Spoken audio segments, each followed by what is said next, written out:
Avec vous sur Sud Radio pour le 10h midi, nous commentons l'actualité aujourd'hui avec Laurent Jacobelli. Bonjour, vous êtes avec nous depuis les Bouches-du-Rhône. Bonjour à vous. Romain Colas, bonjour, secrétaire national du PS et maire de Boussy-Saint-Antoine. Bonjour à vous. Arnaud Benedetti, professeur à la Sorbonne, spécialiste en communication politique, rédacteur en chef de la revue Politique et Parlementaire. Très bons articles à chaque fois, vraiment. Et vous avez publié Le progrès est-il dangereux chez Humain Science. Et Jackie Isabello, bonjour.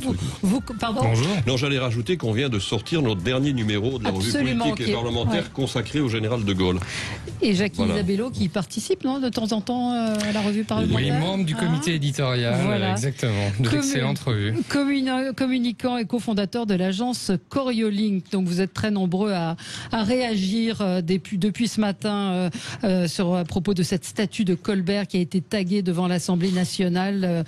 Où est l'État, où est l'autorité de l'État? Dans le même temps, des militants d'Extinction Rebellion se sont attaqués à la place Beauvau sans qu'il n'y ait beaucoup de réactions. On va peut-être parler de la réforme des retraites. La revoilà. Est-ce que le gouvernement ira au bout? Va-t-il relancer cette réforme des retraites? Et puis le 110 km sur autoroute, ça va nous permettre de parler de l'écocide, ce crime qui est proposé donc par la Convention pour le climat, la Convention écologique, l'écologie qui devient de plus en plus punitive. On en parle avec vous. Petit tour de table de vos coups de cœur, de vos coups de gueule. On va commencer peut-être avec Jackie Isabello, c'est sur les fake news. Oui, c'est un coup de gueule, un constat. On est toujours en train de dire que les fake news sont sur Internet, sur ce qu'on appelle plus les médias sociaux, mais les réseaux sociaux. On comprend bien pourquoi on les appelle ainsi. Et bien, de plus en plus, c'est l'espace public qui est gagné par ça. Hier, Agnès Buzyn qui déclare sur le plateau d'une grande radio, 80% des entreprises, des automobiles qui sont achetées sont des automobiles hybrides. Monsieur Faure qui hier se fait rattraper par la patrouille en expliquant qu'on avait démonté une statue de Pétain à Vichy. Donc je ne sais pas si cette espèce de brutalité, de l'immédiateté que dénonce Achille Mbembe est en train de s'installer même parmi nos dirigeants. Mais faisons attention à ça parce que le sociologue des médias que connaît bien Arnaud, qui s'appelle Dominique Ardon, dit tous ces trucs-là. Après, ils sont blanchis par les médias et on commence à créer des vérités alternatives qui permettent d'élire des gars comme Trump. Donc attention, les fake news sont en train de se diffuser un peu partout et je souhaitais alerter là-dessus. Mais au-delà des fake news, le constat aussi alors je ne sais pas comment je vais le formuler, mais c'est-à-dire que les médias aujourd'hui donnent la parole un peu à tout le monde et n'importe qui, sans discernement et parfois sans aucune contradiction. C'est-à-dire qu'on invite des gens parce qu'ils sortent un bouquin sans vraiment réfléchir. Mais ça fait partie de l'espace public. Enfin, vous voyez, on ne va pas remettre en question Kant, Habermas, tous les gens qui ont dit dans la démocratie, il faut qu'il y ait un espace public.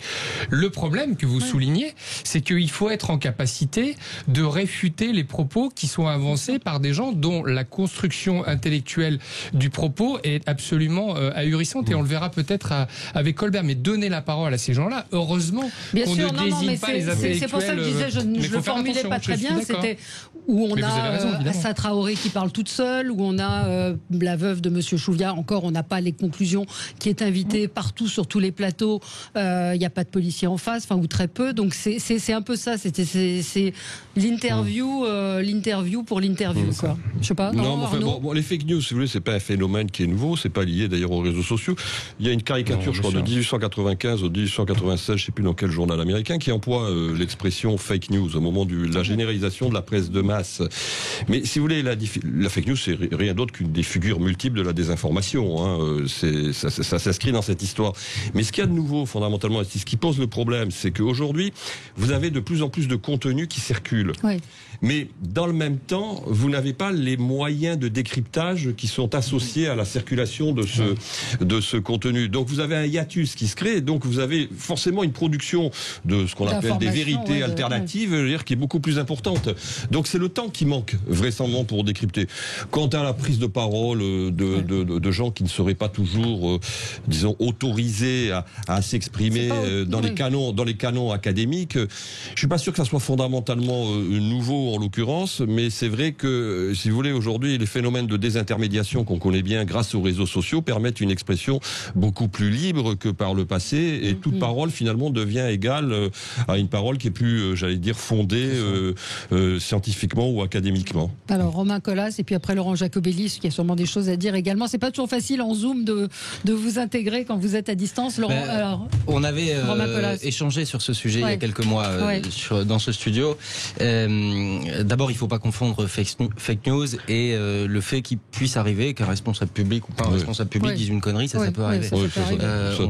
On a encore le droit de se tromper. En revanche, moi, ce qui m'inquiète, et ça recouvre ce qui vient d'être expliqué, c'est le fait qu'on est dans un moment où la vérité devient une opinion comme les autres. C'est ça, ce que disait Myriam Revaud-Dallon. Que le savoir, d'une certaine façon, est rejeté.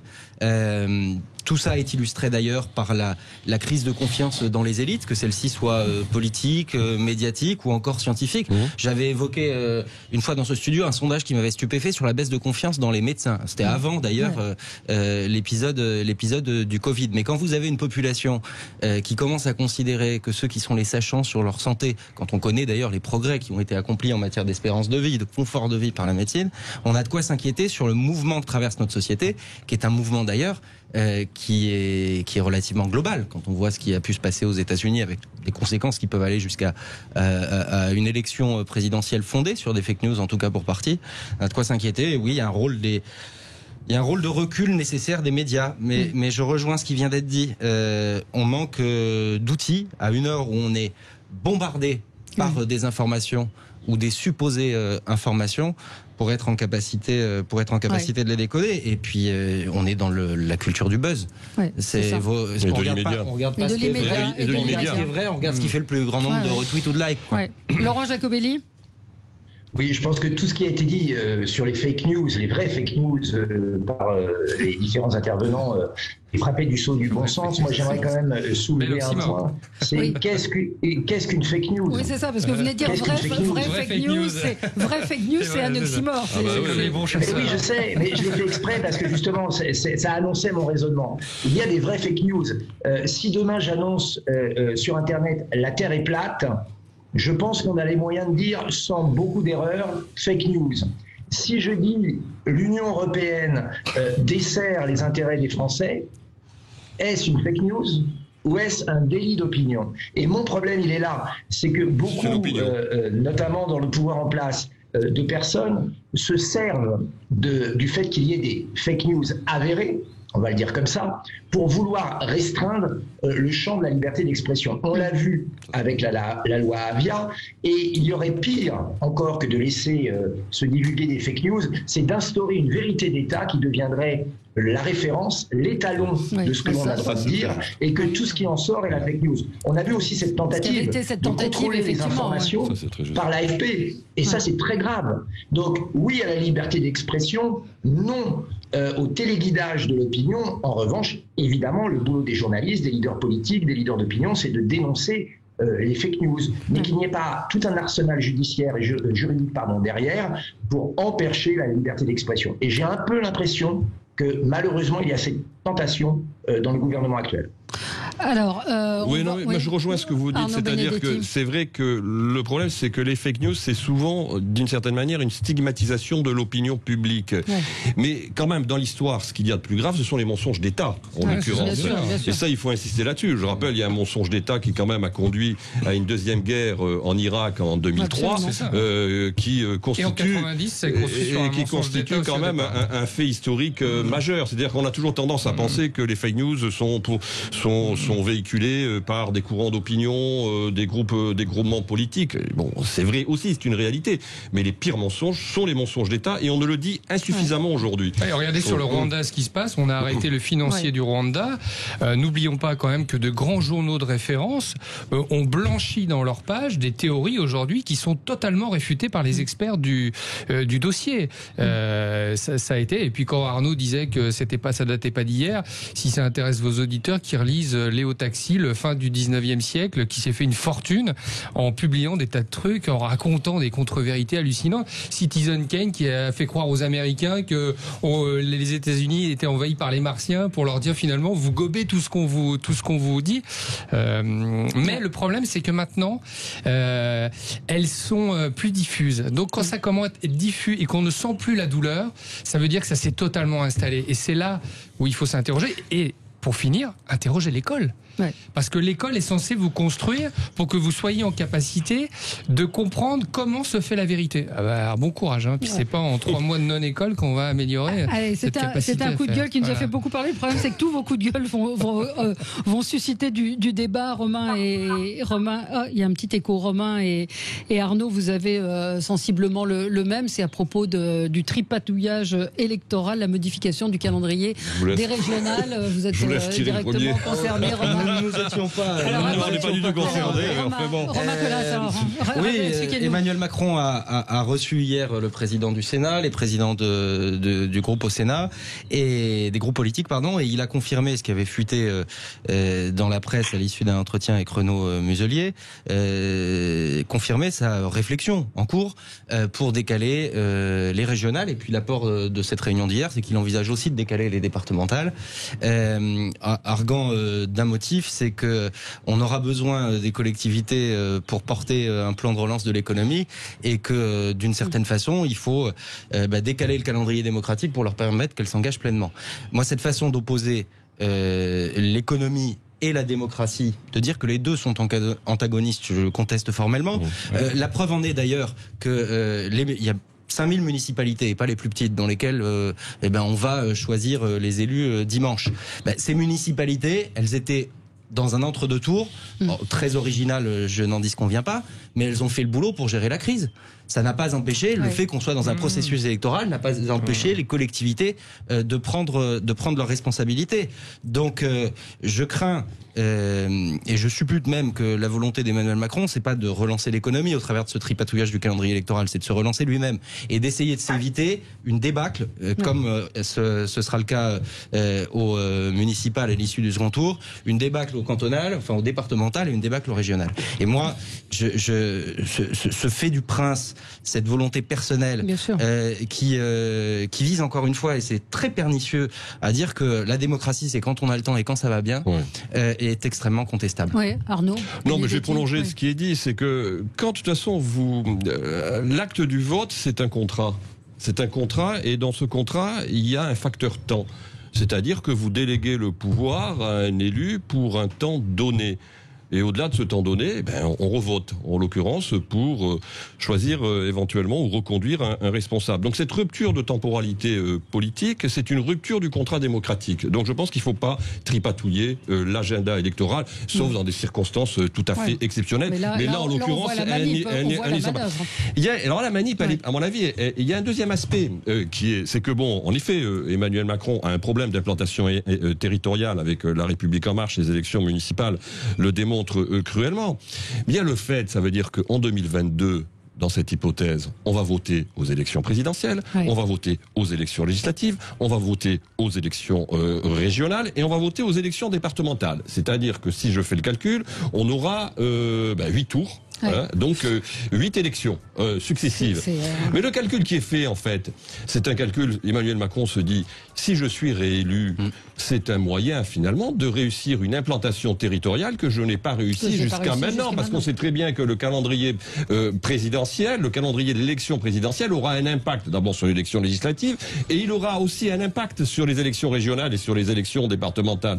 Donc il y a aussi ce calcul politique derrière cette volonté de décaler le calendrier électoral. En effet, moi je pense qu'on ne tripatouille pas un calendrier électoral. Allez, on marque une pause, on se retrouve dans un instant avec le coup de gueule de Laurent Jacobelli à propos de l'affaire Kohler. Emmanuel Macron serait intervenu selon Mediapart. On en parle dans un instant.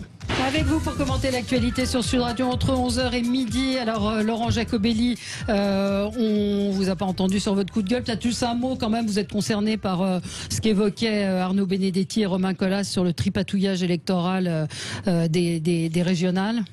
Oui, on a l'impression que ce gouvernement se comporte avec la démocratie comme avec une vieille maîtresse dont on ne veut plus, c'est-à-dire qu'elle est encombrante, gênante et qu'elle n'est plus utile. Emmanuel Macron avait deux moyens de se maintenir au pouvoir, faire une bonne politique, améliorer le sort des Français, se montrer à la hauteur des responsabilités. Apparemment, ce n'est pas le cas. Donc il a choisi l'autre voie, la voie de la magouille et du tripatouillage, en se livrant à un chantage auprès des présidents de région. Je t'aide pour la relance si tu m'aides pour décaler les élections et éviter la catastrophe. Ce n'est pas digne d'une démocratie. On voit bien une vieille classe politique qui s'accroche à son siège, à ses privilèges, à la bonne soupe. Mais vous savez, quand on voit la politique, ce que fait... non Pardon Pardon d'être un peu ironique de dire avec un peu de sincérité. Oui, ça s'appelle quand même, c'est le fond du chaudron de la politique, non? Non, on peut être honnête et on peut respecter la démocratie. Vous savez, le scrutin, quand je vois qu'on se prépare à bourrer les urnes ou à faire des fausses procurations dans certains coins, je me dis qu'effectivement, certains sont prêts à tout. C'est dommage quand c'est l'État et le gouvernement. Du chantage pour garder son poste, je crois que c'est indigne. Alors, votre coup de gueule concerne les révélations de Mediapart à propos d'Alexis Kohler. Alors, c'est une histoire un petit peu compliquée, si vous pouvez le résumer rapidement.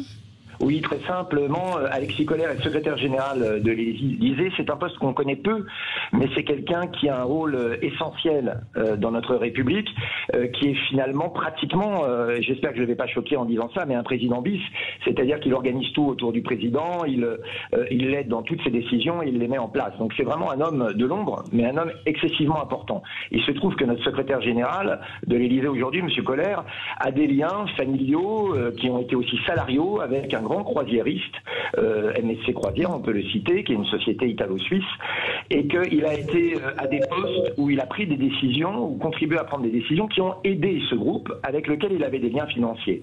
Ça s'appelle une prise illégale d'intérêt. Il est présumé innocent, évidemment, aujourd'hui.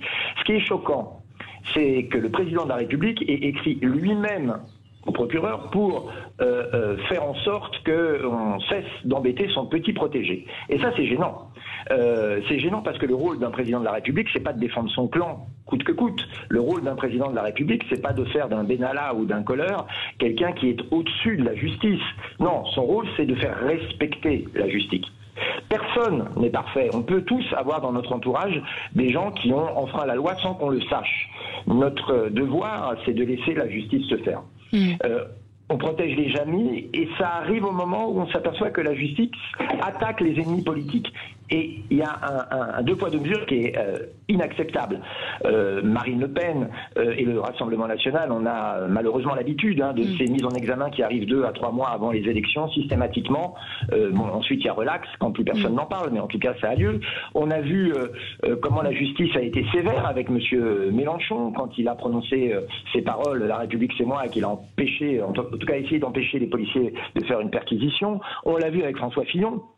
Dont je ne dis pas qu'il est innocent, mais dont je dis que l'agenda judiciaire avait une coïncidence surprenante avec l'agenda politique. Donc, si la justice est devenue le bras armé du pouvoir pour le maintenir en place, c'est très grave et c'est non pas un coup de gueule, mais un cri d'alarme que je lance pour une démocratie en danger. Ouais. Un mot sur cette affaire, les uns et les autres, c'est compliqué. C'est Mediapart qui effectivement a sorti cette histoire. Il est présumé innocent puisqu'il n'y a pas eu de jugement, mais ça mérite en tout cas d'être peut-être signalé. On a toujours un sujet, et moi j'ai pas lu le papier de Mediapart, mais si c'est effectivement au procureur de la République que le président a écrit, on a toujours un vieux sujet, même si des progrès ont été faits, notamment avec la loi qui a été adoptée sous le quinquennat de Hollande pour interdire les instructions individuelles au parquet. On a toujours un sujet qui est l'absence d'indépendance véritable du parquet vis-à-vis de pouvoir politique, puisque c'est le pouvoir politique qui fixe le rythme de la carrière des magistrats et notamment de ceux du parquet. Et donc il faudra qu'un jour on arrive à la vraie réforme nécessaire, utile du Conseil supérieur de la magistrature. Il faut une politique pénale en France. Il n'y a pas de sujet là-dessus et le pouvoir politique doit pouvoir se prononcer. Mais il faut bannir les influences politiques dans le traitement individuel des dossiers. Et pour ça, il faut rendre indépendant du pouvoir politique la carrière des magistrats. Oui, sauf que c'est facile à dire et peut-être un petit peu moins facile à faire. On va revenir sur donc la statue de Colbert qui a été taguée devant l'Assemblée nationale hier, 0826 300 300. Pourquoi les policiers ne sont pas intervenus? On en fait effectivement, on a un petit peu de mal à comprendre de toute façon ces déboulonnages, ces saccages de statues. À tout de suite. Avec vous sur Sud Radio pour le 10h midi. Donc la statue de Colbert a été taguée hier devant l'Assemblée nationale, recouverte de peinture rouge, négrophobie d'État. C'est écrit en lettres rouges. L'auteur de ces dégradations a été arrêté. Un vent de révolte est en train de souffler contre Colbert et contre d'autres. Arnaud Benedetti, vous me disiez que la statue de Voltaire également a été vandalisée. C'est vrai que ce type de dégradation qui est fait par une minorité,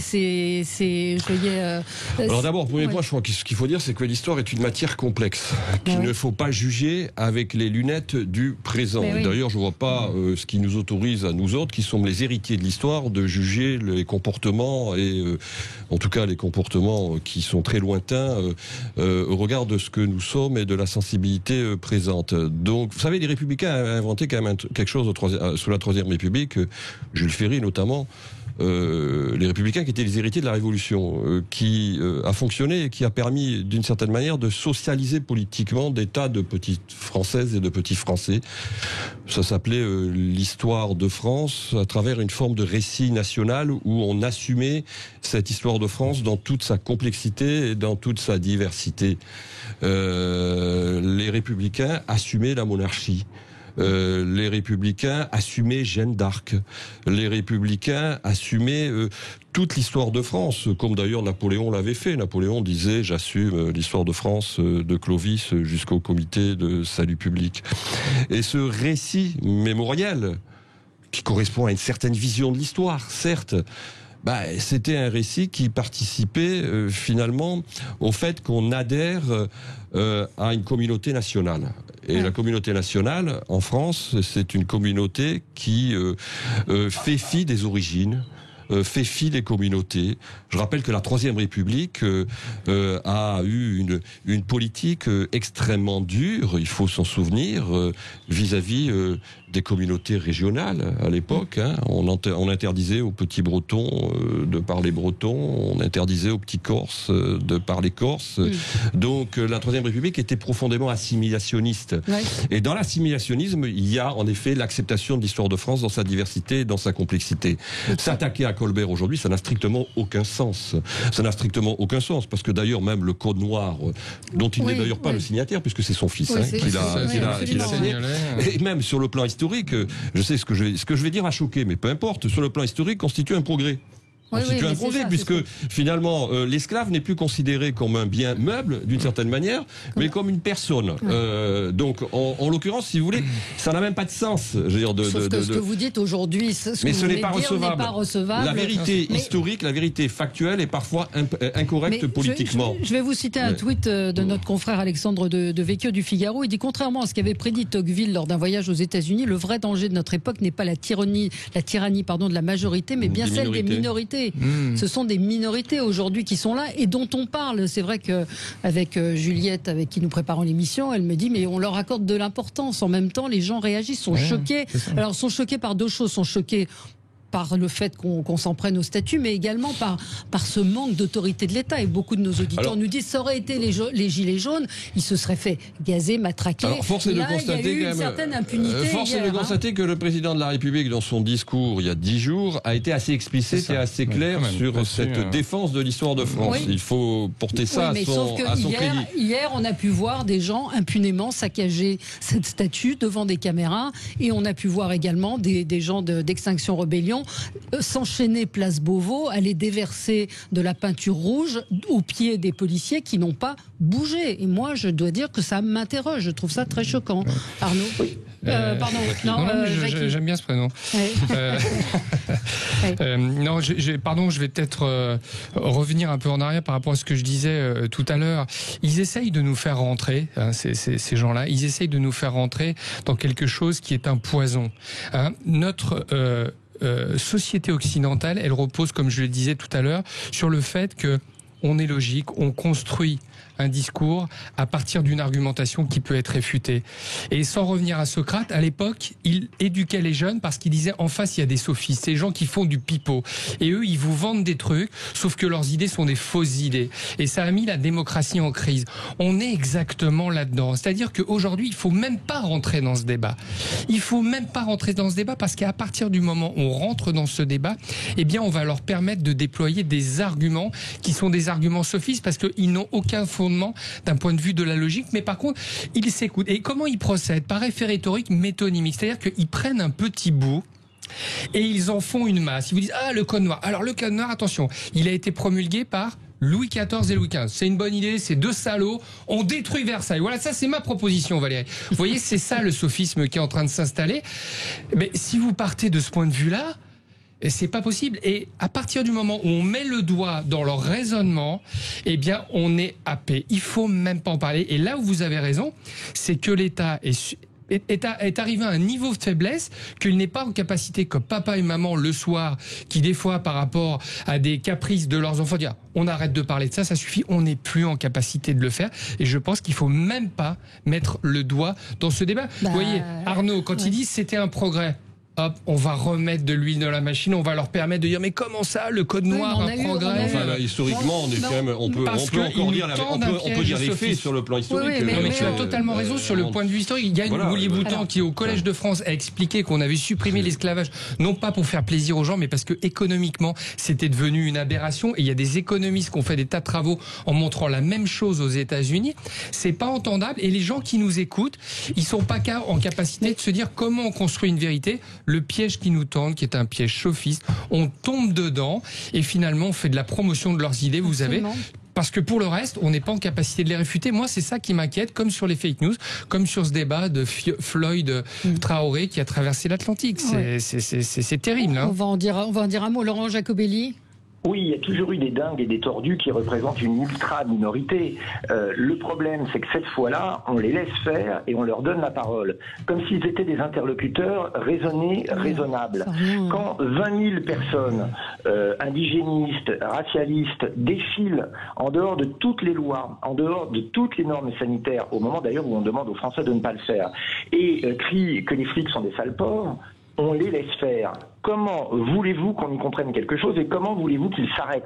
Quand on salit la statue de Colbert, on se demande où est M. Castaner. Il n'y a pas un policier qui vient, on les laisse faire en toute impunité. Tant qu'on continuera comme ça, évidemment, ils monopoliseront les médias parce qu'ils font le buzz, ils font le show et ils monopoliseront les débats. Il faut arrêter, il faut remettre la vérité en place. La France est probablement un des pays qui s'est le mieux comporté pendant la période de colonisation et de décolonisation. Quand il s'est agi de sortir de l'esclavagisme. On a toujours été en pointe. Vous remettez une pièce. Alors moi, la semaine dernière, on en a un petit peu parlé. J'avais deux intervenants qui disaient mais il y a eu des esclaves en France, à Bordeaux, il y a eu des esclaves et on est en train de... Là, je voyais aussi quelqu'un qui tweetait en disant mais j'entends une émission où il y a un éminent historien, personne ne s'indigne du fait qu'un auditeur dise que Versailles a été construit par des esclaves. On a parlé des pyramides hier où on est allé interroger une égyptologue qui en gros a dit j'ai les factures, non ils ont été payés, ce ne sont pas... Mais on est en train de devenir dingue. C'est ça, ils vont demander de mettre à bas Versailles bientôt parce que c'est Louis XIV. Mais Versailles n'a jamais été construit par des esclaves. Oui. Ça veut dire que quand on va en Allemagne, on va demander aux Allemands de se mettre à genoux quand on passe. Enfin, à un moment, l'histoire, c'est l'histoire. Dans ce qu'elle a de bon, dans ce qu'elle a de mauvais. On ne va pas réécrire l'histoire et on ne va pas vivre dans la repentance éternelle. Et surtout, je le répète, les Français n'ont pas à vivre dans la repentance parce que notre modèle d'assimilation font que des gens de partout ont pu s'intégrer à la France. Je vais quand même rappeler que le footballeur français préféré des Français s'appelle Zidane, que le comique préféré des Français s'appelle Jamel Debbouze et l'acteur favori des Français s'appelle Omar Sy. Certains d'entre eux, d'ailleurs, sont pas très reconnaissants. Mais enfin, quand même. Donc, qu'on arrête de nous faire passer pour des racistes et qu'on arrête de nous faire passer pour notre histoire pour une histoire indigne. Tout cela est faux. C'est quelques dingues et quelques agités qui s'expriment. Le problème, c'est qu'on les laisse parler. Je vous dirais d'ailleurs que pendant le mois écoulé, Madame Traoré a eu plus de temps de parole que le premier parti d'opposition, le Rassemblement National, sur certaines chaînes d'infos que je ne nommerai pas comme BFM. Et ben, franchement, ça pose question. Oui. Alors. J'essaye d'avoir un propos qui ne remettra pas, comme vous venez de le suggérer, de thunes dans le bastringue. Bon, profaner ne sert strictement à rien, et moi qui ai été parlementaire, je ne m'explique pas comment un type a pu, enfin je connais un peu l'Assemblée nationale, a pu s'approcher de cette statue, surtout l'Assemblée qui est un bâtiment très protégé à ce moment-là. Dans un autre type de truc aussi, c'est hallucinant. Je me l'explique pas. Il y avait ce matin chez vos concurrents un historien Offenstadt qui est professeur à la Sorbonne, qui a eu un propos que derrière lequel non pas je me réfugie, mais auquel je me rallie. Il y a l'histoire. L'histoire, elle est faite de vérité. Et c'est les historiens. Non, parce qu'on va vous dire qu'on nous ment sur l'histoire. Moi, j'affirme que l'histoire est faite de faits. Qui sont plus ou moins connus. C'est le travail des historiens que de l'expliquer, que de l'éclairer. Mais il y a l'histoire qui est constituée de faits. Et puis, il y a la mémoire. Et tout ça est très différent. La mémoire, c'est la façon dont on lit au regard de nos yeux d'aujourd'hui notre histoire. Et ça fait pas du tout appel aux mêmes logiques. Et donc, on peut être très fidèle. Et moi, je partage ce qui a été dit sur le rôle de la troisième, le récit national, son utilité pour forger une république une et indivisible. Mais on peut s'inscrire dans ce récit national et être en capacité, et à aucun moment je n'exonère de leur responsabilité les salopards qui déboulonnent et qui taguent. Mais on peut, au nom de la mémoire, avoir un regard différent selon les époques, selon les priorités du moment, selon la façon dont le passé résonne avec le présent, un regard différent. Et moi, ce que je retiens de l'épisode... Ça veut dire que dans ce cas-là, on interdit Rabbi Jacob? Mais absolument pas. C'est absolument pas ce que je vous dis. Mais moi, je ne justifie en rien toutes celles et tous ceux qui veulent censurer une part de notre passé. Je dis qu'il n'est pas illégitime qu'on revisite parce que ça répond à des préoccupations d'aujourd'hui. Mais ça veut dire que c'est pas scandaleux. C'est pas scandaleux de dire à un moment, et d'ailleurs ça a été reconnu par la loi de la République, que l'esclavage ne répondait pas à aujourd'hui ce que nous considérons être nos valeurs. C'était il y a 3 siècles. À aucun moment, je veux dire, si aujourd'hui on a ces débats qui ressurgissent, et moi ce qui m'intéresse c'est plutôt ce qui se passe aujourd'hui, parce que je veux pas revisiter le passé. Je dis qu'il est normal qu'avec nos yeux d'aujourd'hui on le réinterroge, parce que il y a une actualité, et le sujet, mais qu'on l'interroge pas pour le nier. Mais quelle actualité? J'ai essayé de le dire. Il y a un sujet. Je suis maire d'une commune de banlieue. Je me reconnais absolument pas dans les propos outranciers qui ont été tenus par la police, par les Camélia Jordana, etc. Mais considérer qu'aujourd'hui il n'y a pas un sujet. Il y a un sujet. Quand on est un noir, un arabe, qu'on vit en banlieue ou qu'on vit ailleurs, et qu'on ne ressent pas ce qui existe, et qui n'a rien à voir avec un racisme d'État, mais qui est un racisme qui traverse notre société, nier que ce fait existe, c'est simplement, à mon sens, donner de l'eau au moulin à celles et ceux qui veulent nous emmener sur les pentes que vous dénoncez et que je dénonce avec vous. Voilà. Est-ce que c'est la meilleure manière de... Mais la bonne manière, c'est de combattre le racisme. La bonne manière, c'est de nier évidemment le droit à revisiter, à casser, à abîmer, à profaner. Tout ça n'a pas de sens. Mais c'est regarder en face avec un peu de lucidité, sans se réfugier derrière la figure de Colbert, qu'on a des problèmes d'aujourd'hui. Et je vais sans doute m'attirer les foudres d'un certain nombre d'auditeurs sur les réseaux sociaux. Mais moi, je suis plus préoccupé, s'agissant de la question du racisme en France aujourd'hui, du fait qu'on a un homme qui a été condamné à plusieurs reprises par la justice pour incitation à la haine raciale, qui s'appelle Éric Zemmour, qui a pignon sur rue, qui s'exprime tous les jours à la télé, et qui fait plus, à mon avis, pour la diffusion d'une forme de pensée que je combats, que ne le fait aujourd'hui Colbert. Alors, Laurent, juste un point sur la mémoire et l'histoire. Alors, bien sûr qu'il faut distinguer la mémoire de l'histoire. La mémoire, il y a des faits. L'histoire, il y a des faits. L'histoire, il y a des faits qui existent et qui sont difficilement contestables, mais qui peuvent donner des lectures et des interprétations différentes. La mémoire, elle évolue. Je vais prendre un exemple qui est assez simple. Alors vraiment, une mémoire qui est particulièrement polémique encore aujourd'hui, la mémoire de la Seconde Guerre mondiale. La mémoire de la Seconde Guerre mondiale, elle a évolué en 70 ans. On ne parle plus de la Seconde Guerre mondiale aujourd'hui, comme on en parlait il y a 70 ans, c'est-à-dire au sortir de cette Seconde Guerre mondiale, ou même durant les années 60. On voit bien que le mythe résistentialiste, qui était finalement un mythe nécessaire certainement pour refonder la République et le lien républicain à l'issue de la Seconde Guerre mondiale, tel que le général de Gaulle, entre autres, l'a véhiculé, était nécessaire. Mais aujourd'hui, ce mythe résistentialiste, il ne résiste pas fondamentalement à l'analyse historique, où la France, loin s'en faut, n'a pas été toute résistante. On voit que sur ce sujet-là, le curseur, il est plus mis aujourd'hui sur les exactions commises par le régime de Vichy. Donc l'histoire, la mémoire évolue. Mais l'histoire, ce sont des faits. Ce sont des faits qui sont extrêmement, à un moment donné, précis et qui correspondent à un état j'allais dire, de la conjoncture du moment. On ne peut pas juger, encore une fois, Colbert aujourd'hui avec les lunettes qui sont les nôtres aujourd'hui. Ça n'a strictement aucun sens. On va aller très loin dans ce type de déconstruction. Donc c'est absolument stupide sur le plan historiographique et c'est dangereux sur le plan de la mémoire. Ouais. Dernier point, sur la question d'esclavage, j'en terminerai. Ouais. Il faut arrêter de penser que l'esclavage a été le monopole des sociétés occidentales et des sociétés blanches. L'esclavage est un phénomène qui est malheureusement universel, mondial, qui se retrouve partout, dans tout type de société et qui existe persiste encore aujourd'hui encore en Afrique même et en Indonésie. Il faut quand même aujourd'hui se concentrer sur l'essentiel, c'est-à-dire sur le présent. Aujourd'hui, il y a des formes d'esclavage qui existent dans un certain nombre de sociétés, qui n'existent plus dans les nôtres, quand même, fort heureusement. Eh bien, c'est plutôt ce type de combat qu'il faut mener. Oui. Juste, je voudrais montrer la manipulation dont on est victime. On est passé d'un dossier qui concernait un jeune homme, et il faut arriver à savoir ce qui s'est véritablement passé, à la remise en question de l'histoire de France dans son ensemble. Donc par petits morceaux, quelle est la force politique qui utilisait cette mécanique en prenant un fait qui est un peu brumeux, qui est vraisemblable? Ça a été la stratégie du Front National pendant très très longtemps. Ça a été la mécanique de Marine Le Pen pendant très très longtemps. Et on n'arrivait pas à être ce que les Grecs, pardonnez-moi je reviens, à être apodictique, c'est-à-dire à être démonstratif absolument. De dire c'est vrai, c'est faux, un peu comme la géométrie, comme les mathématiques. On n'arrive pas à le faire. Et vous voyez, on est parti d'un jeune gars, je vais même pas parler de son casier judiciaire ou n'importe quoi, et là on est en train d'expliquer demain que Louis XIV, on va péter sa maison parce que, alors franchement, il a promulgué le code noir avec Louis XV et que c'est intolérable. Moi je dis champion en termes de communication.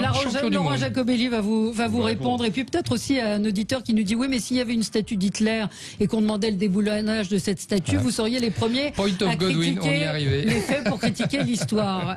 On y revient dans un instant. 0826 300 300. Avec vous jusqu'à midi. Écoutez, on est un peu monosujet aujourd'hui, mais le débat est animé. Alors Laurent Jacobelli, vous vouliez répondre à Jackie Isabello. Je vous ai coupé la parole à cause de la pause. Oui, qui est d'une mauvaise foi totale et qui utilise des éléments de propagande absolument honteux, c'est-à-dire partir d'un sujet, glisser une petite phrase assassine et puis continuer son raisonnement. Comment est-ce qu'on peut comparer le premier mouvement de France, le Rassemblement National, avec quelques excités qui déboulonnent des statuts? Simplement. Technique rhétorique, monsieur. Monsieur, soyez raisonnable. Notre mouvement, vous en pensez ce que vous voulez, mais tous les faits aujourd'hui lui donnent raison. D'abord, sur le danger du communautarisme, ce que l'on vit dans les rues de France, où des gens critiquent la couleur de peau des autres, ou se définissent par leur couleur de peau, veulent vivre en communauté, tout cela nous l'avons dénoncé comme un grand danger. Malheureusement, nous avions raison. Quand nous avons parlé du besoin de localisme, la crise sanitaire nous a montré qu'on avait raison. Sur l'immigration, nous avions raison. Sur beaucoup de domaines. Donc vous ne pouvez pas comparer l'activité de ces excités avec celle d'un grand parti politique auquel les Français souscrivent et qui, lui, va aux urnes pour demander l'avis des gens et n'impose pas leur avis dans les rues. Mais vous êtes en train de tomber dans le piège. Depuis tout à l'heure, on parle d'antiracisme. Mais ce n'est pas de l'antiracisme ce qu'ils font. C'est simplement une lutte contre la nation, une lutte contre la République. Et ils veulent restaurer le communautarisme à l'américaine, qu'il y ait des quartiers segmentés, que ce soit la lutte entre différentes communautés. C'est exactement ce que nous ne voulons pas. Mais nous prenons l'unité de la nation française. Pour ça, ça passe par l'assimilation. C'est-à-dire que quelle que soit sa couleur, on est français. Mais ça veut dire qu'on en accepte l'histoire, qu'on en parle la langue et qu'on en respecte les lois. Et ça veut dire aussi que l'on contrôle l'immigration pour pouvoir assimiler ceux qui arrivent en France et qui sont autorisés à y arriver. Donc vous voyez, monsieur, plutôt que d'y voir une confirmation dans votre esprit que nous sommes comparables à ces gens-là, au contraire, on peut voir dans tous les événements actuels la confirmation que nous avions raison. Et on revient au débat des fake news. C'est pas parce qu'on a raison avant les autres qu'on est en fake news. Non, monsieur, ce que je disais juste, c'est que je comparais les techniques qui sont utilisées. Par exemple, je vous donne un exemple. Si après votre propos, je disais que votre propos ne peut pas être entendu parce que, par exemple, monsieur Dupont-Aignan, que vous avez accompagné, dit des fake news toute la journée, j'attaquerais un point qui déplacerait le débat, ce que je ne fais pas. Hein. Enfin, je le fais sans le faire. Vous voyez, c'est une technique rhétorique aussi.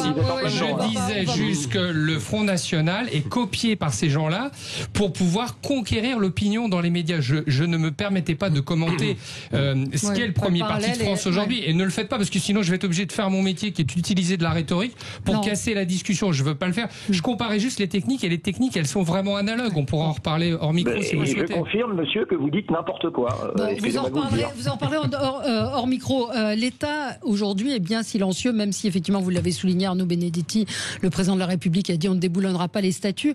Mais tout de même, ces deux actions hier, et donc les militants, ils étaient une dizaine d'Extinction Rebellion, qui sont allés place Beauvau, qui ont réussi à accrocher une banderole sur laquelle était écrite moins de LBD, plus de navets.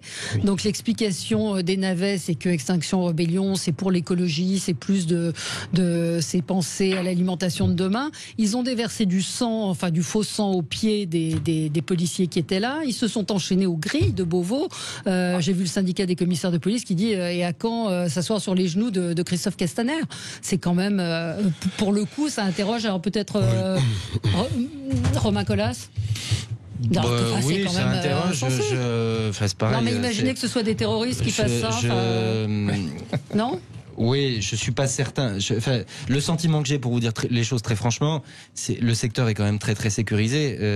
Pour ceux de nos auditeurs qui le savent pas, Beauvau, la grille de Beauvau, on est à 40 mètres de l'entrée, de l'entrée du Palais de l'Élysée. Beauvau, c'est le ministère de l'Intérieur. Le secteur le plus sécurisé de France. Donc vraisemblablement, s'ils ont pu faire ça, c'est qu'on les a laissés faire. Et c'est ce qui m'interroge, peut-être avec la volonté de pas créer un incident. J'ose croire que si il s'était agi de terroristes, il n'aurait pas pu s'approcher des grilles. Moi, ça m'inquiète, oui, effectivement, sur l'autorité de l'État, parce que moi, je suis attaché au fait qu'on puisse exprimer des désaccords avec les politiques qui sont conduites, mais dans le respect de nos règles, dans le respect de nos lois, et puis dans le respect des personnes, parce que les policiers qui se sont fait souiller leurs chaussures hier n'avaient rien demandé à personne et sont pas comptables de la politique du gouvernement. Mais c'est toute la difficulté, si vous voulez, d'Emmanuel Macron, qui veut incarner l'autorité de l'État, qui veut avoir un discours d'autorité et qui, dans les faits, est finalement un prince qui est faible sur le fond. C'est-à-dire que, au-delà de la sémantique, ensuite, quand il s'agit d'exprimer cette autorité, on voit qu'il a souvent le bras qui tremble. À l'exception peut-être des Gilets jaunes, quand même, qui, faut-il le rappeler, ont été traités, eux, d'une manière, en tout cas, à la fois sémantique et même pratiquement parfois sur le terrain, de manière assez dure. Si vous voulez, s'installe l'idée qu'en France, il y a des contestations qui sont légitimes et d'autres qui ne le seraient pas. Ça, c'est très mauvais, en l'occurrence. C'est-à-dire qu'il y a des contestations avec lesquelles finalement on aurait une forme de tolérance et d'autres avec lesquelles on n'aurait aucune tolérance. Mais vous voyez, vous êtes en train de créer une France à 2 vitesses, voire à 3, voire à 4 vitesses. D'où l'indignation de nos auditeurs ce matin. La réaction de l'autorité de l'État ne fait que fracturer encore plus l'absence de réaction, en l'occurrence, de l'État, ne fait que fracturer encore plus le sentiment d'appartenance nationale. Moi, je pense qu'on est véritablement dans un moment qui est extrêmement critique pour la communauté nationale en ce moment. On le vit et c'est extrêmement préoccupant et extrêmement inquiétant. Oui. D'autant plus que c'est un endroit véritablement symbolique. C'est-à-dire qu'on remette en question l'autorité ou le monopole de la violence légitime, déjà, c'est difficile à entendre, mais qu'en plus on a attaqué les symboles. Et un symbole, c'est très important dans la construction sociale. Donc c'est une forme de désordre social qui est affirmée là en allant... Quand vous passez et que vous êtes le commun des mortels, déjà que vous arrivez, vous sentez qu'il y a 10 perdus qui vous scrutent en disant c'est qui celui-là. Donc on puisse monter à la grille. Moi, je comprends même pas comment c'est possible. Laurent Jacobelli. C'est C'est possible, et évidemment parce qu'on a laissé faire. Je pense évidemment que notre nation est en danger. Enfin, quelle humiliation, non? Enfin, oui, non, mais Castaner a le sens de l'auto-humiliation. Hein, quand les policiers dont il a la charge se font insulter indûment, eh bien, il est du côté de ceux qui les insultent et non pas du côté de ses troupes. Et moi, j'aimerais dire aujourd'hui à tous ces policiers qui subissent aujourd'hui des attaques physiques, mais aussi morales de la part de leur ministre, votre ministre ne vous mérite pas. En tout cas, vous méritez un autre ministre. Ce sont des années de laxisme qu'on est en train de payer là. Quand quelqu'un enfreint la loi, il enfreint la loi et il faut la faire respecter, quelles que soient les opinions de la personne, quel que soit le combat qu'il porte. Comment est-ce qu'on peut tolérer que des infirmières reçoivent des tirs de LBT de la part de la police quand elles manifestent, et que des dingues qui veulent mettre à bas notre système républicain, eux, ne reçoivent aucun retour policier. On marche sur la tête. Clairement, on a un gouvernement qui a le trouillomètre à zéro, qui a peur d'aller dans certains quartiers où on deal, qui a peur de certaines manifestations racistes envers la population française, qui a peur de certains déboulonnages ou vandalismes, tout simplement parce qu'on pourrait les traiter de racistes. Voilà. Et donc, c'est pas avec de la peur qu'on gouverne, c'est avec de la certitude. La certitude qu'on a une grande nation qui doit être protégée, et la certitude que la République est le meilleur des systèmes, et que ce système, ça vaut l'égalité du traitement de chacun. Clairement, notre gouvernement n'est pas dans cette optique. Notre gouvernement est dans l'optique du genou à terre, et c'est très grave. Merci à tous les quatre. Merci aux auditeurs de Sud Radio. Dans un instant, c'est Jean-Marie Bordry qui sera avec vous. Très bonne journée sur Sud Radio. À demain.